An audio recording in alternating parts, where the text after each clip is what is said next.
네, 한 주간 잘 지냈습니까? 이번 시간에는 전기력과 전기장 제 두 번째 파트 강의를 진행하도록 하겠습니다. 지난 시간에 했던 내용을 잠깐 복습을 해보면 가장 중요한 내용은 전기력에 대한 쿨롱의 법칙이고, 쿨롱의 시험원에서 여기 나와 있는 것처럼 F는 KQQ 나누기 R 스퀘어로 계산이 된다는 겁니다. 벡터이기 때문에 온전한 수식으로 쓰게 되면 단위 벡터로서 방향을 표시를 해 주어야 하고, 크기만 계산을 할 때는 이렇게 절대값을 씌워서 계산을 하고 인력 또는 청력인지를 구분해서 나타낼 수 있어야 된다, 계산할 수 있어야 된다는 것이 지난 시간에 전달한 요지입니다.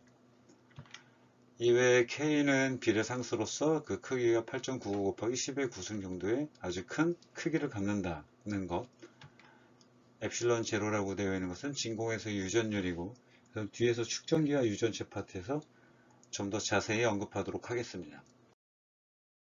본격적으로 이번 시간 강의를 진행을 하면서 문제풀이부터 진행을 하는데요. 문제풀이는 앞서 얘기를 했던 전기력에 대한 전기력에 대한 개념을 기본으로 하겠습니다. 아래 이미지와 같은 시스템이 있다고 가정을 해보도록 하겠습니다. Q1이 하나 있고요. Q2가 하나 있는데 Y축으로 같은 지점에 있다고, X축으로는 같은 지점에 있고 Y값으로는 서로 다른 구분을 가지고 있는 전하쌍이 있다고 했을 때, 이 두 개의 전하가 거리는 각각 D로 동일하게 위치해져 있고, 만약에 제3의 전하가 이렇게 X축 위에 있다고 해주면 거리 중심에서 R만큼 떨어져 있는 상태라고 해주면 제3의 전하 스몰 q에 작용하고 있는 힘이 어떻게 되는지를 알아보도록 하겠습니다. 만약에 서로 다 같은 부호라고 해주게 되면 스몰 q에 미치고 있는 전기력은 두 군데가 있는데요. Q1에 의해서 작용하고 있는 힘이 두 전하의 연장선상인에 위치를 하므로 청력으로 작용을 해서 F1과 같이, Q2 때문에 작용하는 힘을 따져보게 되면 F2와 같이 이렇게 작용을 하게 됩니다. 그럼 이거 두 개의 합력을 구해보면 되겠네요. 그 과정을 한번 알아보도록 하겠습니다. 두 힘의 크기를 구해보면, 일단 F1은 이렇게 거리가 R1만큼 떨어져 있는 상태에서의 제곱이 들어가고, 비례상수 K가, 그리고 점전하는 Q1이 하나 있고 스몰 q가 있습니다. F2도 마찬가지 수식으로 똑같은데 Q2가 적용되어 있다는 것만 좀 다릅니다. 그런데 R1과 R2라고 되어 있는 것은, R1은 여기에 있고요, R2는 이렇게 되어 있는데, 지금 현재 XY 축상에서 라지 Q1, 라지 Q2와 스몰 q가 이렇게 위치해 있다고 해주게 되면 거리 D와 R 값으로서 R1과 R2를 표시를 해줄 수 있습니다. 즉 R1과 R2는 크기가 같고요, 그것은 직각삼각형이므로 피타고라스 정리에 의해서 R제곱 플러스 D제곱한 것에 전체 루트를 씌워서 표현을 해줄 수가 있습니다. 이 과정을 해주는 이유는 위에 있는 두 개의 합력을 나타낼 때 F1 같은 경우에는 R1의 제곱으로, F2 같은 경우에는 R2의 제곱으로 나와 있는데, 이것을 거리 R로 동일하게 표현을 해주기 위해서입니다. 즉 수식을 다시 써보게 되면 F1은 K 곱하기 Q1Q 나누기 R제곱 플러스 D제곱으로, F2도 동일한 형태로 나타나는데 Q2만 적용되어 있다는 게 다르고 분모가 같게 정리가 되었습니다. 그럼 여기에서 우리가 각도 세타라고 되어 있는 것들을 표현을 해보게 되면, 코사인 세타는 여기 나와 있는 R1분의 R이 되는 것이고, 사인 세타는 R1분의 거리 D만큼 되는 것이므로 코사인 세타와 각각 사인 세타를 이렇게 표현을 해줄 수가 있게 되는 겁니다.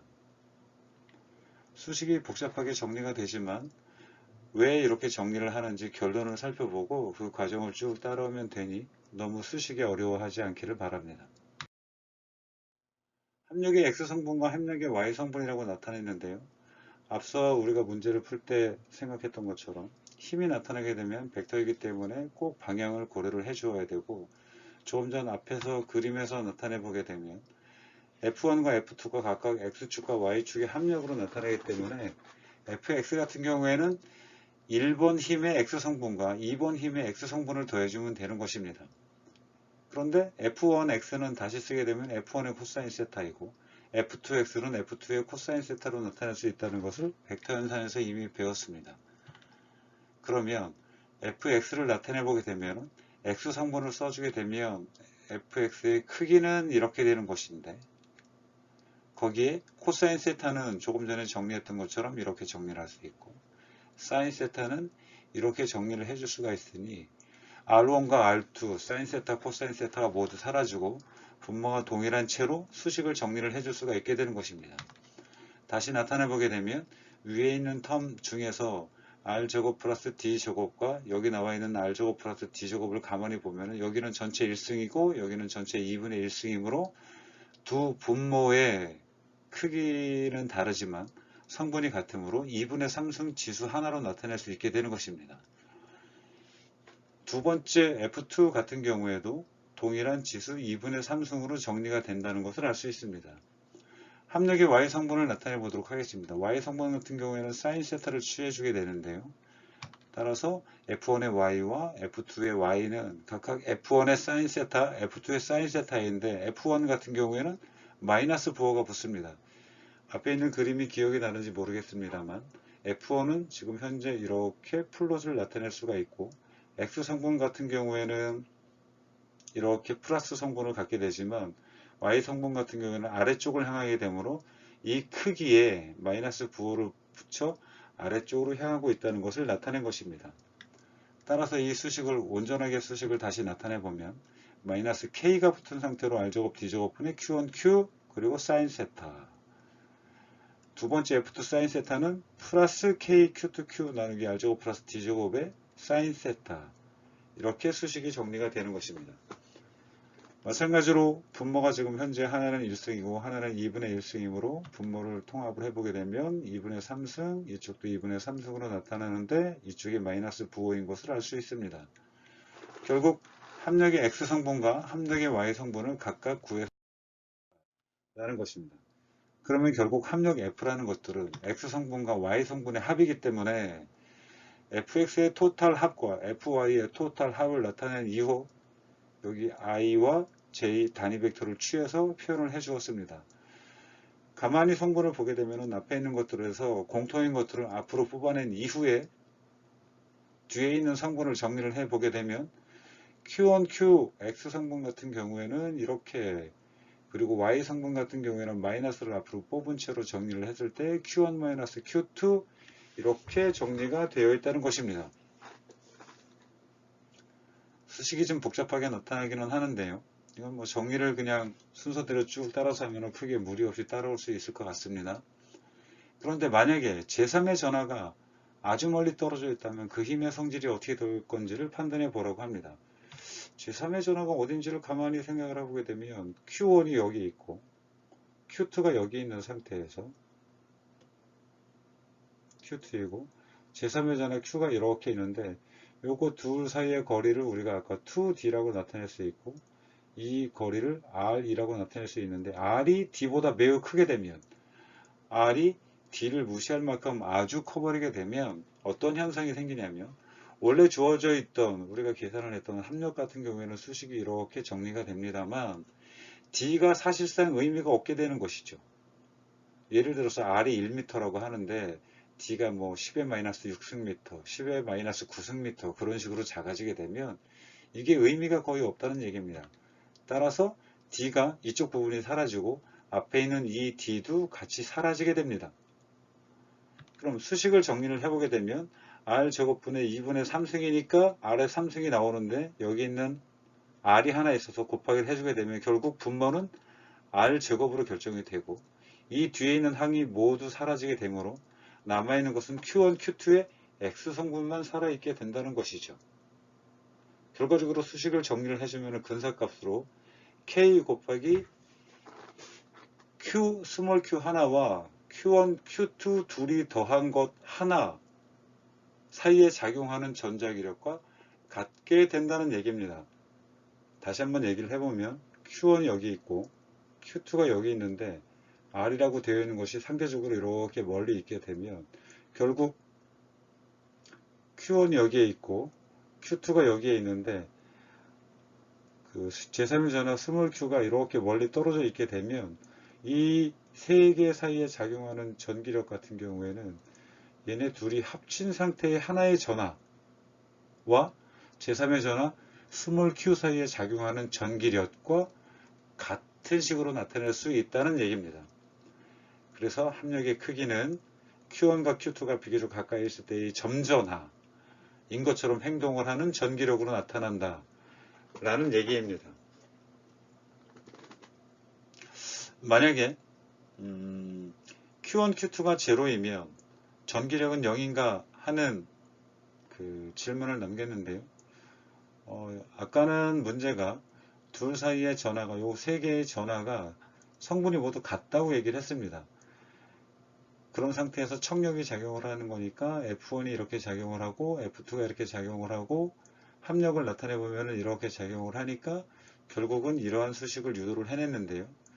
요 두 개 작용하는 전하가 예를 들어서 하나는 플러스 1쿨롱이고 하나는 마이너스 1쿨롱이라고 얘기를 해주게 되면 결국은 수식이 Q1 플러스 Q2가 제로가 되는 것이므로 이때 작용하는 전기력이 결국은 중성이니까 전기력이 없는 거 아니냐 라고 생각을 해줄 수가 있을 것 같습니다.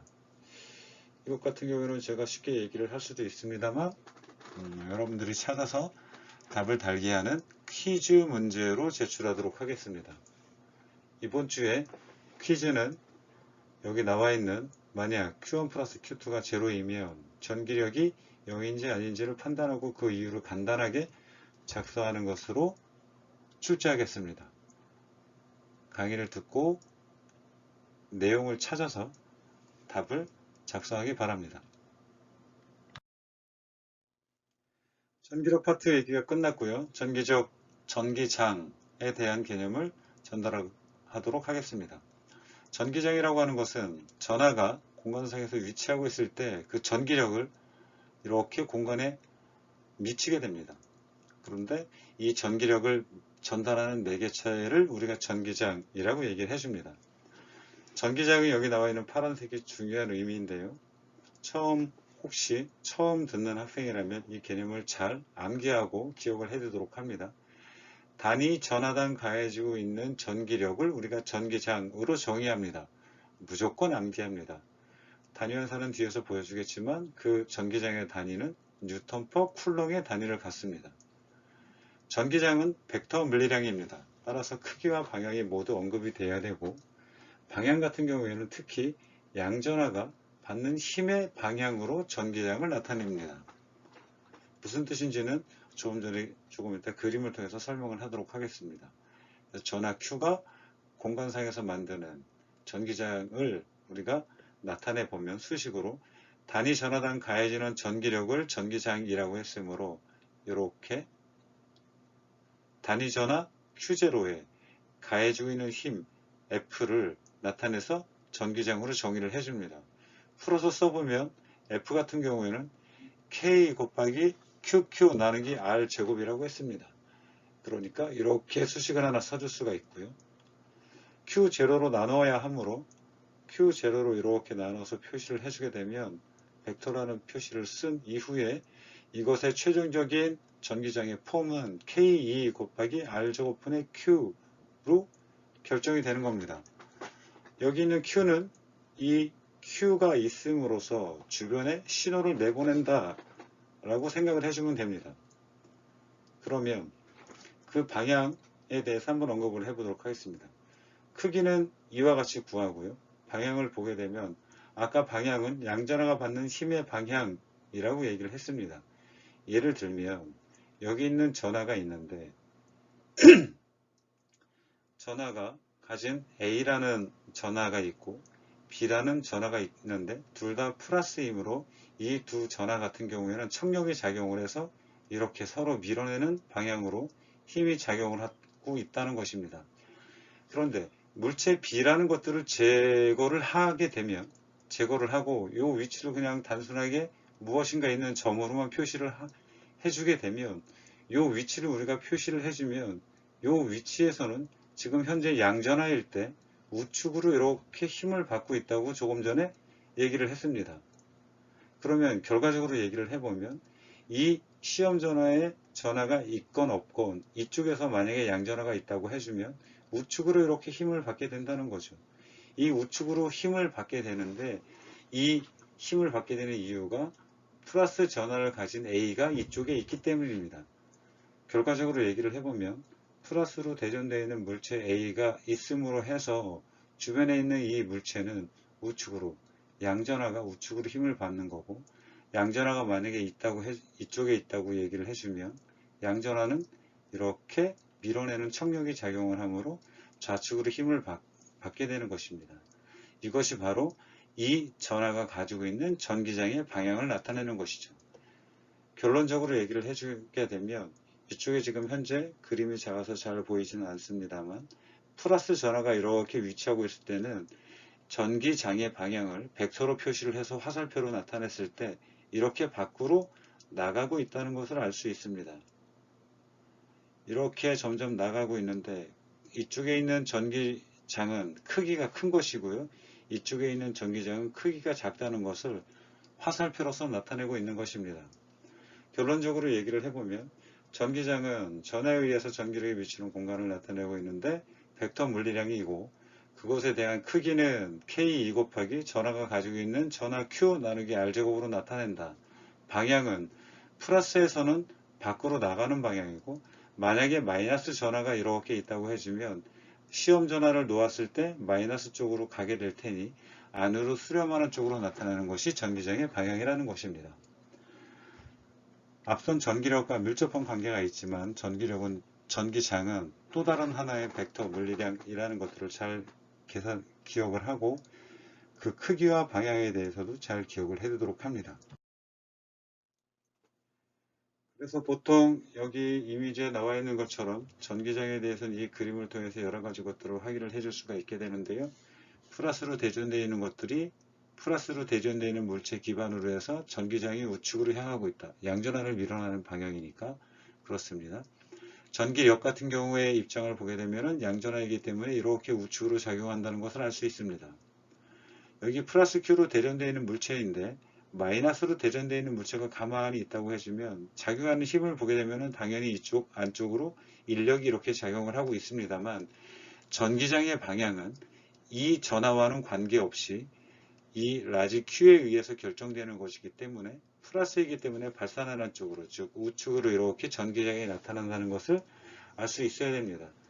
이것을 기반으로 해서 앞서 설명한 것과 연계해서 얘기를 해보게 되면 똑같이 여기 나와 있는 것처럼 플러스 전하가 가운데 있을 때는 전기장의 방향은 바깥으로 발산하는 쪽으로 나타나게 되는 것이고요. 음전하가 있는 이러한 곳이라고 해주면 시험 전하를 플러스로 놨을 때 안쪽으로 당연히 이동을 하게 되므로 이렇게 받는 안으로 수렴하는 것이 전기장의 방향이 됩니다. 또한 전기장이 Q1, Q2 전하가 있음으로 인해서 제3의 위치 P에 미치는 전기장을 따져보게 되면 전기장 같은 경우에는 플러스는 무조건 발산을 하는 입장이므로 전 P라는 입장에서 이렇게 전기장 E1만큼 작용을 하게 되는 것이고요. Q2라고 되어 있는 것들은 이렇게 나와 있는 것처럼 마이너스 전하이기 때문에 전기장은 수렴하는 쪽으로 나타나게 되는 것입니다. 그럼 결국 전 P에서는 요거 두 개의 전기장의 합으로서 벡터 연산을 통해서 최종적인 전기장을 구해 주어야 한다는 것입니다. 전기력 계산하는 것과 방법은 동일하게 벡터 연산으로 계산을 해주면 되는 것입니다. 전기력과 전기장은 그 개념이 비슷한 듯 틀리기 때문에 전기장 같은 경우에 개념을 잘 적고 문제 풀이에 응용을 하는 것이 좋겠습니다. 전기장은 반드시 벡터 합을 계산을 해야 된다는 점을 다시 한번 강조를 합니다. 학습 문제를 한번 풀어보도록 하겠습니다. 학습 문제는 13.9번이고요. 앞에서 보았던 문제와 유사한데 3개의 점전화가 있는 정삼각형의 모서리에서 한번 전기장의 크기를 계산을 해보도록 하겠습니다. 마이너스 2 마이크로쿨롱이 있고요. 4 마이크로쿨롱이 있는데 전기장의 세기를 원점에서 구하라고 합니다. 전하가 3개가 있는데 우리가 판단하고 싶은 전기장은 바로 원점에서 구해준다는 것입니다. 그럼 이 문제를 풀기 전에 잠깐 전기장을 보게 되면 전기장은 마이너스 2 마이크로 쿨롱 때문에 생기는 것 하나, 플러스 4 마이크로 쿨롱 때문에 생기는 전기장 하나, 이렇게 됩니다. 마이너스 2 마이크로 쿨롱 같은 경우에는 전기장이 이렇게 안으로 수렴하는 방향으로 나타나게 됩니다. 그러면 원점 입장에서 보게 되면 전기장은 당연히 이거 두 개의 직선상에서 나타나는 E2가 이렇게 형성이 된다는 것이고요. 그래서 그 크기를 보게 되면 E2 같은 경우에는 계산하는 공식이 전기장은 K 곱하기 Q 나누기 R 제곱이라고 했습니다. K 값을 써주고요. Q를 써주는데 플러스 마이너스 부호 쓰지 않고 2 곱하기 10-6승 마이크로 쿨롱 나타내고, 그리고 5 곱하기 10-2승이라고 되어 있는 거리를 써서 제곱을 해서 계산을 해주게 되면 그 크기는 7.2 곱하기 12육승, 단위는 뉴턴 퍼 쿨롱인데 이 단위 환산은 뒤에서 다시 한번 진행을 하도록 하겠습니다. 4마이크로 쿨롱 입장에서 보게 되면 4마이크로 쿨롱 같은 경우에는 플러스 전하이므로 모든 방향으로 발산하는 쪽으로 전기장이 형성이 됩니다. 그런데 모든 방향이 다 고려할 게 아니라 원점 입장에서 보게 되면 전기장 같은 경우에는 여기 입장에서 반대쪽으로 발산하는 방향이므로 E3가 이렇게 나타나게 되는 것이죠. 그럼 이 E3의 크기 같은 경우에는 공식에 의해서 계산을 해주는데 E3는 KQ 나누기 R 스퀘어이므로 이렇게 계산을 해주면 됩니다. 계산기는 자꾸 두드려 여러분들이 익숙하게 한 번에 계산할 수 있을 때까지 연습을 자주 하도록 합니다. E3 같은 경우에는 그 크기를 계산을 해보니까 14.4 곱하기 10의 6승 뉴턴 퍼 쿨롱이라고 계산이 되었습니다. 그런데 문제는 전기장의 세기를 원점에서 구할 때 E2와 E3를 각각 구하는 것이 아니라 두 개의 벡터 합으로 나타내야 된다는 데 있습니다. 전기장의 성분을 보게 되면 하나가 X성분, 하나가 Y성분 각각으로 나타내 줄 수 있는데 E2IN 같은 경우에는 이렇게 나와 있는 조금 전에 구했던 전기장의 크기를 이렇게 구한 이후에 X성분과 Y성분으로 이렇게 각각 표시를 해줄 수가 있어야 된다는 거죠.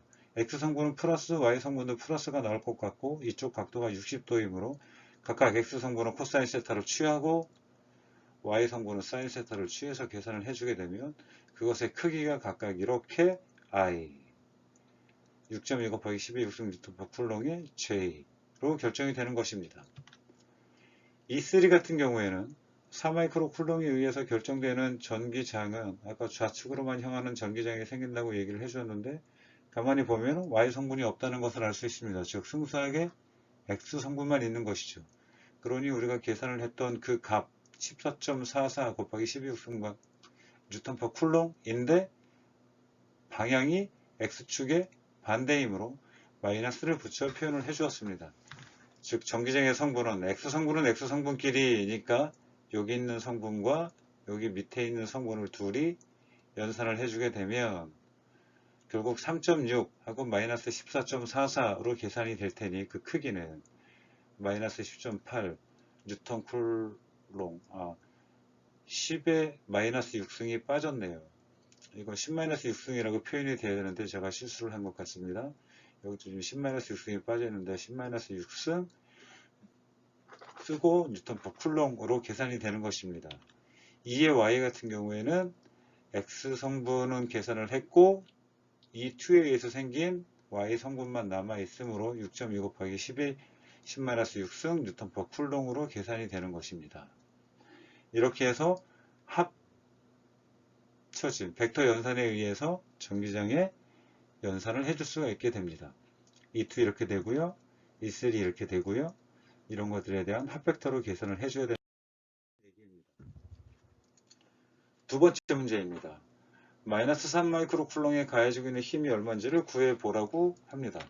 마이너스 3 마이크로 쿨롱 같은 경우에는 원점에서 가해지고 있는 힘인데 전기력을 가해주는 문제입니다. 전기력을 풀어주는 가장 손쉬운 수식은 F는 K 곱하기 QQ 나누기 R 스퀘어라고 나타낼 수가 있게 됩니다. 그런데 우리가 F는 Q2라고 또 하나 나타낼 수가 있게 되는데 앞에서 제가 잘 설명을 하지 못했습니다만 전기력과의 관계를 보게 되면 F 전기력 값이 K, Q 나누기 R 스퀘어로 나타나게 되고 전기장 E 같은 경우에는 단위 전기 전하당 가해지고 있는 힘이기 때문에 이 Q를 좌항으로 이항을 해주게 되면 F를 구해주는 것은 Q2로 구해줄 수가 있게 되는 것입니다. 즉 이러한 수식을 써줄 수가 있게 되는 것이죠.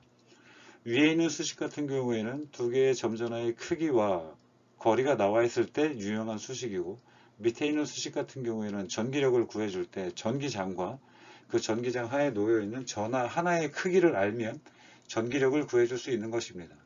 그런데 우리가 A 문제에서 지금 구해준 경우에는 합 전기장을 구해줬습니다. 즉 전기장을 구해주었기 때문에 이 점전하 마이너스 3 마이크로 쿨롱에 가해지고 있는 힘 같은 경우에는 조금 전에 구해놓은 전기장에 의해서도 구할 수가 있게 되는 것입니다.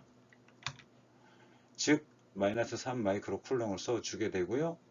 그리고 조금 전에 구했던 합 전기장을 써주게 되면 각각의 X성분과 Y성분이 이렇게 계산이 되어서 마이너스 3 마이크로 쿨롱을 X성분 하나 Y성분 하나 구해주게 되면 이렇게 계산을 통해서 전기력을 구해줄 수도 있습니다. 전기력을 구하고 있는 두 가지 방법 중에 하나를 또 하나로 보여준 것입니다. 우리가 저번 시간에는 주로 이 위에 있는 공식을 통해서 문제를 풀었고요. 지금 현재 전기력은 전기장을 통해서도 문제를 풀 수 있다는 것을 보여주었습니다. 세 번째, 원점에 있는 전하의 부호가 바뀌면 전기장의 세기와 방향은 어떻게 될 것인가 라는 것입니다. 원점에 있는 전하의 부호는 플러스가 될 수도 있고 마이너스가 될 수도 있습니다. 내가 어떤 시험 전하를 갖다 놓느냐에 따라서 얼마든지 바꿀 수가 있게 되는데요. 그런데 원점에 있는 전하의 부호 같은 경우에는 이 세 개 모서리에 있는 전하 중에서 이 원점에 있는 전하가 가지고 있는 플러스인지 마이너스인지 전하와는 별개로 이쪽 지점에 있는 전하와 이 끝에 있는 지점의 전하에 의해서 전기장은 이 원점에서 그냥 형성이 되어 있는 겁니다. 즉 플러스가 됐건 마이너스가 됐건 상관이 없다는 얘기죠. 예를 들어서 이쪽이 플러스 전하, 이쪽이 플러스 전하라고 하면 이쪽이 플러스이건 마이너스이건 전기장은 하나의 전기장과 이렇게 가해지고 있는 전기장 두 개의 합으로 나타난다는 겁니다. 마이너스가 온다고 하더라도 이 플러스와 플러스가 변하지 않는 한 전기장의 합은 일정할 수밖에 없고 방향 크기가 일정할 수밖에 없으므로 원점에 있는 전하의 부호가 바뀐다고 하더라도 전기장의 세기와 방향은 바뀌지 않게 되는 것입니다. 전기력과 전기장의 관계에 대해서 개념을 다시 한번 정리해 보도록 하겠습니다. 라지 Q와 스몰 Q의 입장이라고 나와 있는데 라지 Q와 스몰 Q라고 되어 있는 것들은 이 입장을 가만히 살펴보게 되면 공간상에서 예를 들어서 어떤 전하 라지 Q가 있다고 해주면 이 라지 Q는 존재하는 순간 이 라지 Q가 플러스이건 마이너스이건 상관없이 주변으로 내가 여기 있다는 신호를 내보냅니다. 이렇게 쭉쭉 내보내죠. 그것이 이제 전기장의 크기로 얘기를 해주면 이 가까운 데서는 비교적 전기장이 크게, 먼 데서는 전기장이 약하게 나타나기는 합니다만 외부로 신호를 쭉쭉 주고 있는 것이죠. 이것이 바로 전기장이다 라고 생각을 해주면 됩니다. 물론 플러스일 때는 발산을 하고 마이너스일 때는 수렴하는 방향으로 전기장이 나타나게 됩니다. 거리 알만큼 떨어진데 예를 들어서 어떤 시험 전화 스몰 q를 갖다 보겠습니다. 그럼 시험 전화 스몰 q가 나타나는 순간 라지 q에 의한 전기장 때문에 스몰 q는 전기력을 받게 됩니다. 이렇게 전기력이 밖으로 나타나고 있다는 얘기는 이거 두 개의 부호가 서로 같다는 얘기겠죠. 예를 들어서 플러스와 플러스인 경우 이렇게 되는 것입니다. 이걸 수식으로 나타내 보게 되면 전기장은 앞서 얘기를 했던 것처럼 라지 Q가 가지고 있는 것 때문에 나타나는 성질입니다. 즉 여기 나와 있는 것처럼 K 곱하기 라지 Q 나누기 R 제곱 그리고 방향 벡터를 써가지고 전기장을 표시를 해줄 수가 있게 됩니다. 그러면 스몰 q가 나타나는 입장에서 생기는 전기력 같은 경우에는 F라고 써줄 수가 있게 되는데 전기력 F는 K 곱하기 Q 곱하기 Q 나누기 R 제곱인데 방향을 써서 이렇게 표시를 해주는 거죠. 그럼 이거 두 개를 가만히 비교를 해보면 동일한 성분이 나타나고 있다는 것을 알 수 있습니다. 위아래를 봤을 때 서로 틀린 것은 여기 있는 스몰 q 하나밖에 없다는 것이죠. 즉 F, 전기력 F 입장에서 보게 되면 여기 전기장 2에다가 스몰 q를 곱해서 나타낸 것과 마찬가지인 겁니다. 라지 q와 스몰 q의 입장이라고 얘기를 해 주었는데 여러분들이 잘 구분을 해서 생각을 주어야 할 것은 스몰 q가 플러스건 마이너스건 그거는 관계없이 라지 q의 성질에 의해서 전기장이 결정이 된다는 것입니다. 그래서 라지 q가 플러스이면 발산하는 쪽으로, 라지 q가 마이너스 전압을 가지고 있으면 수렴하는 쪽으로 전기장이 형성이 된다 라고 생각을 해주면 됩니다. 학습문제 13.10번 문제를 풀어보도록 하겠습니다. 전기장에 대한 문제입니다. 우하단에 나와 있는 이미지를 가만히 보면 문제를 먼저 보겠습니다. 문제를 보게 되면 질량이 10의 3kg이니까 1g이고 전하가 플러스 2이니까 뜻하는 바는 전자가 가지고 있는 전하량의 대략 2배 정도의 크기를 가지고 있는데 플러스인 것을 보니까 플러스로 대전이 되어 있다는 것입니다. 전자 같은 경우에는 마이너스로 전하를 가지고 있는데 전자가 빠져나간 거라고 생각을 해주면 될 것 같습니다.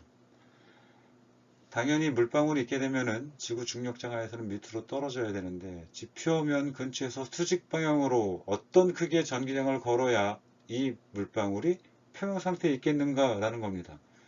즉 물방울이 이렇게 있으면은 당연히 지구 중력장 하에서는 밑으로 떨어져야 함에도 불구하고 내가 전기력을 주게 되면 이 위쪽으로 가해지는 전기력을 가해서 이거 두 개의 크기를 같게 만들어 주면 중력 W이고요. 전기력 FE가 이렇게 형성이 되었을 때 크기가 같으면 떨어지지도 가라앉지도 않는 상태로 유지를 할 수가 있다 라는 겁니다. 그때 전기장을 얼마를 주어야 하느냐 라는 문제인 거죠. 다시 여기 있는 이미지로 와서 잠깐 이 디바이스를 고찰을 해보면 여기 보면은 오일이 있고요.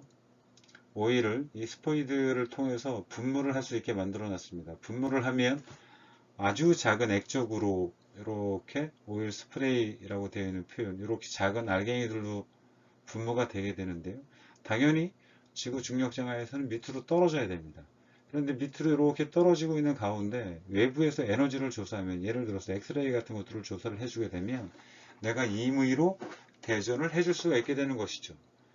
그럼 대전을 해서 플러스를 만들 수도 마이너스를 만들 수도 있을 텐데 이 주어진 문제 같은 경우에는 여기는 플러스 전하를 만들었다고 하는 건데 이 입장에서는 마이너스로 대전됐다고 합시다.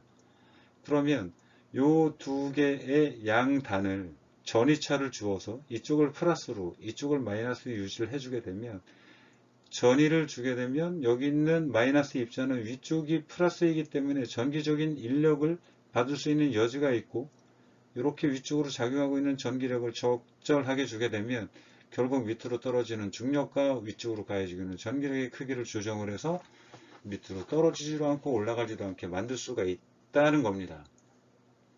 이 실험을 최초로 해낸 사람이 그 유명한 미국의 물리학자 로버트 밀리컨입니다.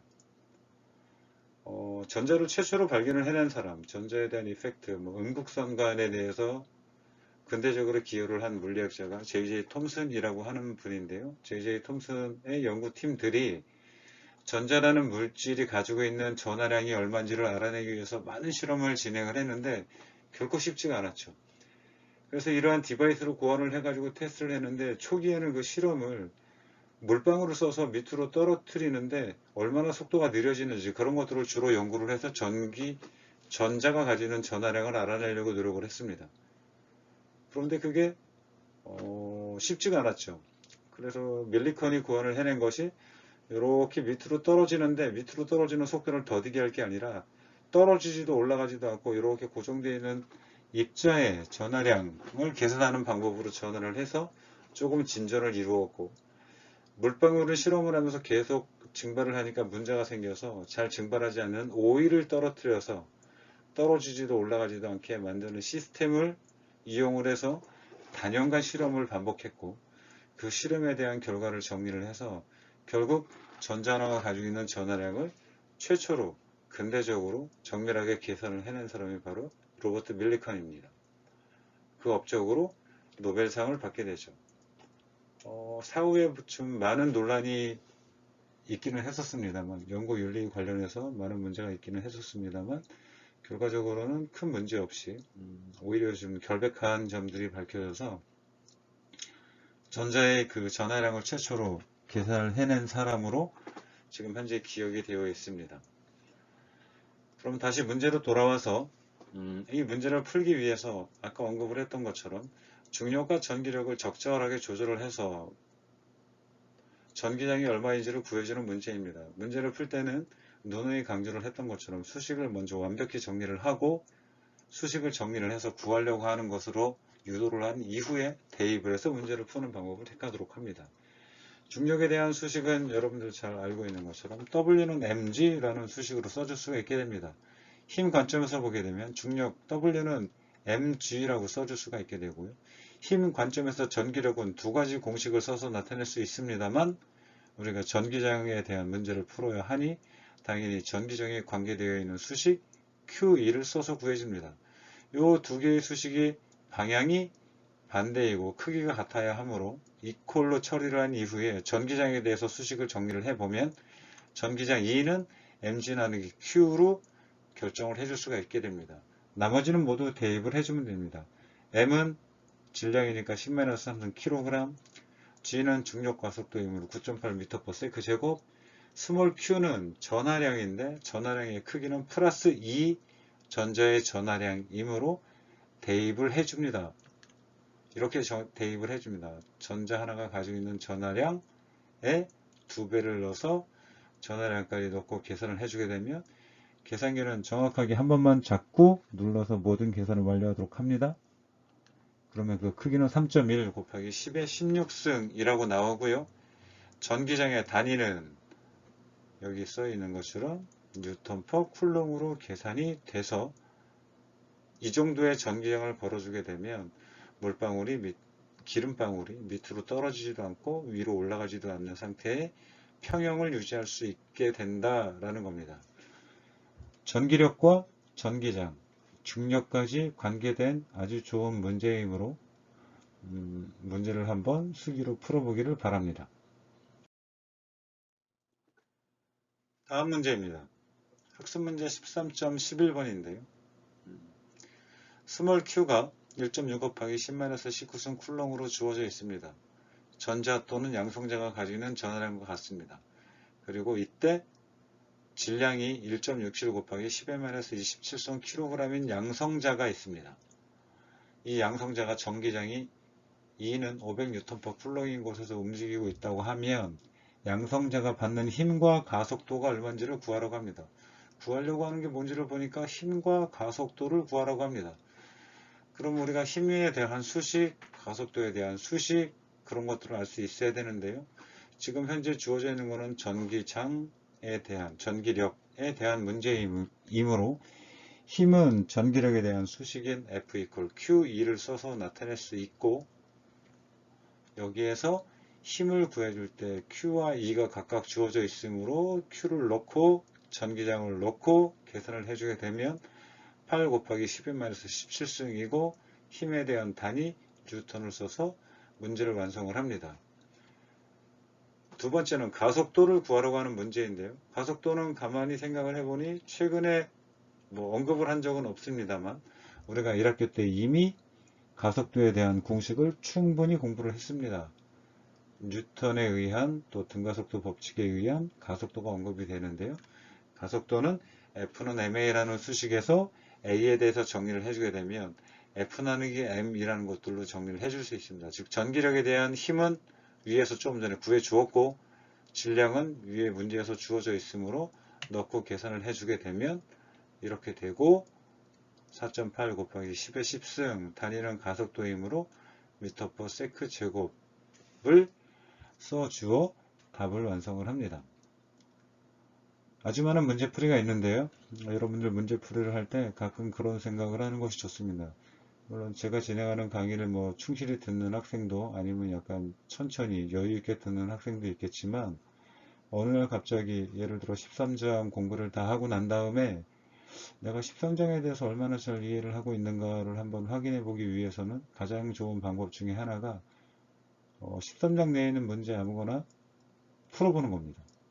문제풀이를 해보면 수식, 그리고 대입, 전개, 정리 등에서 문제없이 잘 풀리는지 아니면 어느 한 부분이 막히는지를 보면 내가 13장 공부를 잘했는지 못했는지를 알 수 있게 됩니다. 문제풀이가 다양하게 나오고 제가 풀이를 많이 진행을 합니다.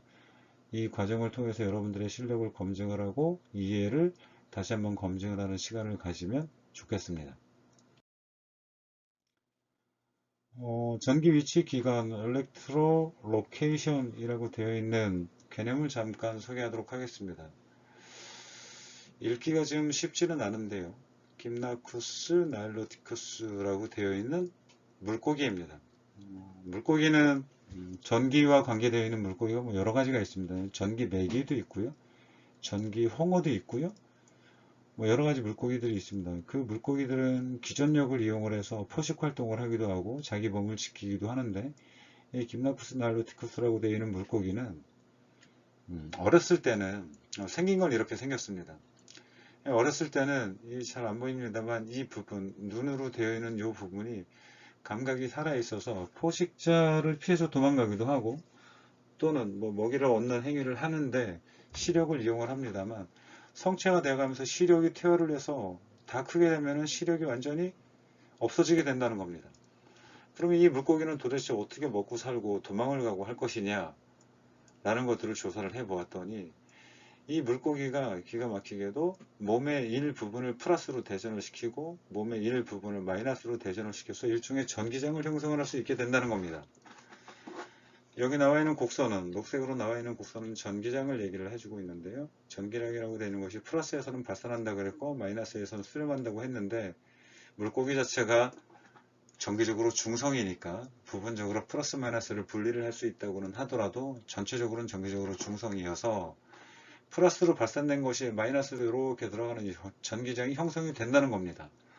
그럼 전기장이 형성이 되면 이 전기장 주변으로 예를 들어서 어떤 물체가 접근을 해오게 되면 그것은 중성이건 전원을 띠건 상관이 없이 이 전기장을 교란을 하게 되고, 전기장을 교란을 하면 교란되는 크기와 속도 등에 따라서 먹을 수 있는 건지 도망을 가야 되는 건지를 김나쿠스 나일로티쿠스는 감지를 한다는 거죠. 즉 플러스와 마이너스가 이렇게 가까운 거리에서 같은 크기만큼 분리되어 있는 것들을 우리가 일종의 전기 쌍극자라고 얘기를 해주는데, 전기 쌍극자를 체내에서 형성을 해서 감각기관으로 활용을 하는 이러한 것들에 대한 개념을 전기 위치기관, 엘렉트로 로케이션이라고 얘기를 해주게 되는 것입니다. 아까 얘기를 했던 전기 뱀장어, 전기 메기, 전기 홍어 등은 기전력을 체내에서 대략 600V 정도로 발생을 시킬 수 있는 놀라운 능력을 발휘를 하기도 합니다. 온라인 강의라서 이 영상을 보여주지는 못하는데 제가 단축 웹을 써놓게 했는데, 이 영상을 보게 되면 일본에서 했던 실험인데요.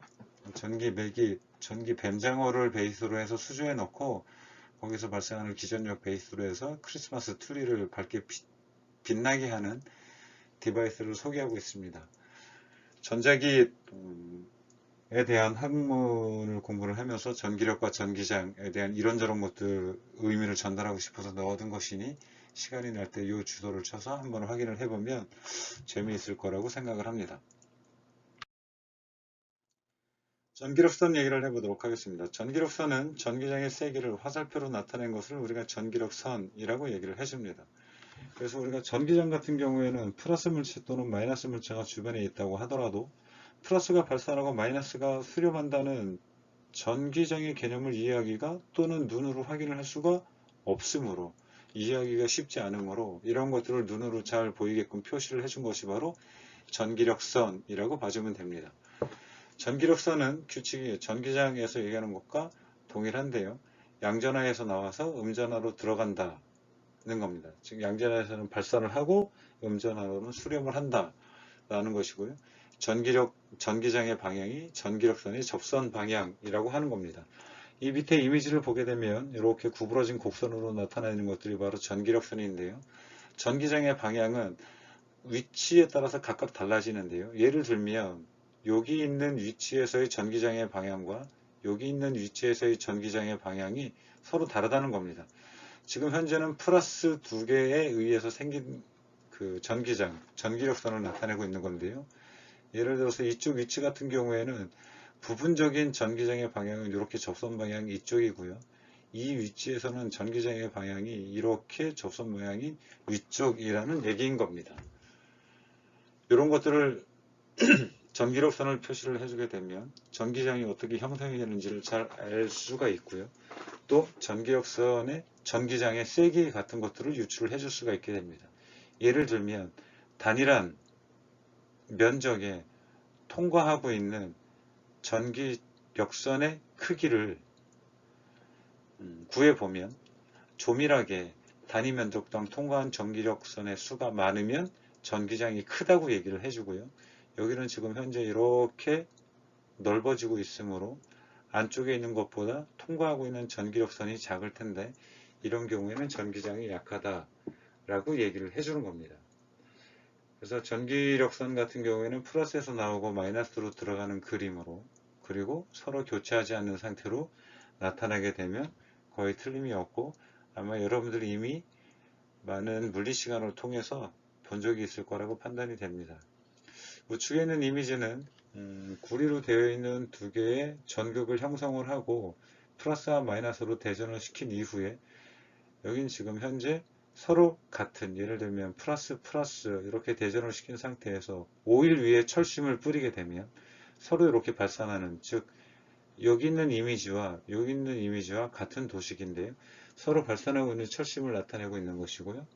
이쪽 우측에 있는 이미지 같은 경우에는 하나가 플러스 이쪽이 플러스 이쪽이 마이너스로 대전되어 있는 상태에서 플러스에서 나와서 마이너스로 들어가는 전기력선이 이렇게 형성되고 있다는 것을 모식해서 나타내고 있는 것입니다. 다음은 전기 다발에 대한 개념을 학습해 보도록 하겠습니다. 전기 다발이라고 되어 있는 것에 다발이라는 표현이 좀 생소하기는 한데요. 여기 나와 있는 전기 다발, 전기 선속, 그리고 일렉트릭 플럭스는 모두 같은 개념입니다. 플럭스라고 되어 있는 것들은 보통 주어진 면적을 단위 면적당 통과하고 있는 물리량에 대한 개념을 설명을 할 때 플럭스라는 표현을 씁니다. 여기 나와 있는 전기 다발이라고 되어 있는 것들은 전기와 관련되어 있는 것이기 때문에 전기 플럭스, 전기 선속이라고 되어 있는 것은 균일한 전기장이 면적 A의 평평한 면적을 통과하는 물리량으로 정의를 합니다. 무슨 말인지 이해를 하기 쉽지 않지만 일단은 암기를 합니다. 균일한 전기장이 면적 A의 평평한 면적을 통과하는 물리량입니다. 면을 통과하고 있는 전기력선의 수에 비례합니다. 당연히 전기력선의 수에 비례를 하게 되는데요. 예를 들면 이런 것입니다. 여기 지금 보면은 마이너스 전하가 있고요. 플러스 전하가 있는데 아까 전기력선을 나타내는 것이 플러스에서 나와서 마이너스로 들어간다고 얘기를 해 주었습니다. 그러면 플러스와 마이너스로 되어 있는 임의의 공간을 예를 들어서 이렇게 어떤 면을 통해서 감싸고 있다고 해주게 되면 이 면을 통해서 나가는 전기력선이 있고 들어오는 전기력선이 있게 됩니다. 그럼 이 면을 통해서 나가는 전기력선, 들어오는 전기력선 그런 것들을 모두 계산을 해주는 물리량이 나타내는 물리량이 전기 다발이라고 봐주면 됩니다. 그런데 전하를 둘러싸고 있는 닫힌 곡면을 보게 되면 전하가 이렇게 안쪽에 마이너스와 플러스 이렇게 되고 있는데요. 알자라고 하는 표현은 결국 나간 것과 들어간 것의 네트 표현이니까 즉 나간 것이 얼마 들어간 것이 얼마를 따졌을 때 따져야 합니다. 그래서 이 알자 네트 일렉트릭 플럭스 같은 경우에는 전하가 예를 들어서 플러스가 이렇게 있을 때 곡면을 이렇게 형성을 하게 되면 이렇게 나가는 것만 있고요. 마이너스가 이렇게 있게 되면은 나가는 것만큼 안으로 들어오게 됩니다. 결국 말하고자 하는 의미는 뭐냐면 전하를 둘러싸고 있는 닫힌 곡면을 통해서 출입하고 있는 전기력선, 전기장 선수는 결국 어떻게 그 곡면을 우리가 잡느냐가 중요한 게 아니라 그 곡면 내부에 전하가 어떻게 구비되어 있느냐에 따라서 모든 것이 결정이 된다는 거죠. 뭐 당연한 얘기입니다. 그래서 전기 다발이라고 되어 있는 것들을 수학적으로 우리가 표현을 해주게 되면 면적이 A인 단면을 수직으로 통과하고 있는 것들을 우리가 전기 다발이라고 표현을 해주는데 파이 2는 EA로서 결정이 되는 겁니다. E는 전기장이고요. A는 면적입니다. 그럼 요거 두 개로 곱해주게 되면 전기 다발이 나온다는 것이죠. 전기장의 단위는 뉴턴/퍼 쿨롱이라고 했고 A는 면적이므로 제곱미터로 곱해서 전기 다발을 구해주는 것입니다. 그래서 이 밑에 있는 것처럼 면 A가 이렇게 형성이 되어 있고 이렇게 전기력선이 빠져나가고 있을 때 여기 나가고 있는 전기장의 크기 곱하기 면적 A를 곱해주게 되면 전기 다발을 구해줄 수 있는 겁니다. 그런데 항상 이 전기력선이 면적 A와 각도를 지금 보이는 것처럼 90도를 이루고 있는 것이 아니라 각도를 일정하게 가지고 있게 되면 90도가 아닌 각도를 갖게 되면 어떤 현상이 생기는지를 보겠습니다. 예를 들어서 지금 현재 A가 면적이 이렇게 형성이 되어 있고요. 이거에 전기력선이 이렇게 빠져나가고 있다고 해주면 그냥 전기력선하고 여기 있는 면적을 곱하는 것으로 전기다발을 정확하게 구해줄 수가 없습니다. 왜냐하면 유효한 면적, 즉 전기장이 90도로 빠져나가고 있는 유효한 면적인 경우에는 여기에서 빛을